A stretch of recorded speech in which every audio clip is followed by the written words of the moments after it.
নমস্কার, আমি নিউট্রিশিয়ানিস্ট বিশাখা রয়। আজকে আপনাদের বললো দুধ না খেলে হবে না ভালো ছেলে।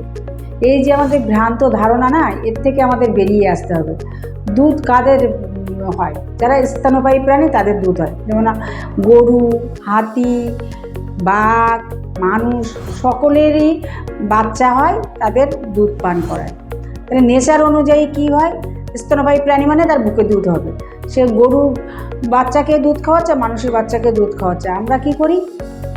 বড় হয়ে যাচ্ছে তাও দুধ দিই। দেখুন, নেচার অনুযায়ী অন্য কোনো প্রাণী কিন্তু তার বাচ্চাকে দুধ দেয় না, সেকেন্ড বাচ্চাকে, ছোটো বাচ্চাকে দুধ দেয়। কেন? জানে যে ওই নেচার অনুযায়ী যদি সেকেন্ড বাচ্চাকে দুধ দেয় না, সে বাচ্চা অসুস্থ হয়ে যাবে। তার কারণ কি? আমাদের শরীরে থাকে, যখন বাচ্চা বেবি হয় না, তার শরীরে থাকে হচ্ছে ফেটাল হরমোন আর ল্যাকটোজ উৎসেচক। এই আমরা যখন ছোট থাকি, দেখুন আমাদের 300খানা হাড় থাকে, যেই বড় হচ্ছে সেই 206খানা হাড় এই লুপ্ত হয়ে যাচ্ছে। তো এর মাঝে আমাদের এই ফেটাল হরমোন আর ল্যাকটোজ উৎসেচকও লুপ্ত হয়ে যায়। এই জন্য গরু তার সেকেন্ড বাচ্চাকে দুধ দেয় না, জানে এই বড় বাচ্চা অসুস্থ হয়ে পড়বে। তাই জন্য কী করে, সে ছোটো বাচ্চাকে দুধ দেয়।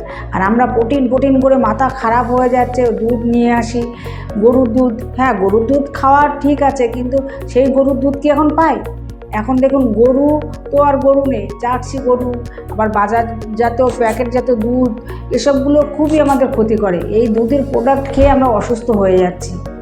এই থেকে কীভাবে মুক্তি পাবো? এর সঙ্গে যদি আমাদের দুধ খেতেই হয়, তাহলে আমরা কি খেতে পারি? বাদামের দুধ খেতে পারি, নারকেলের দুধ খেতে পারি, সয়াবিনের দুধ খেতে পারি।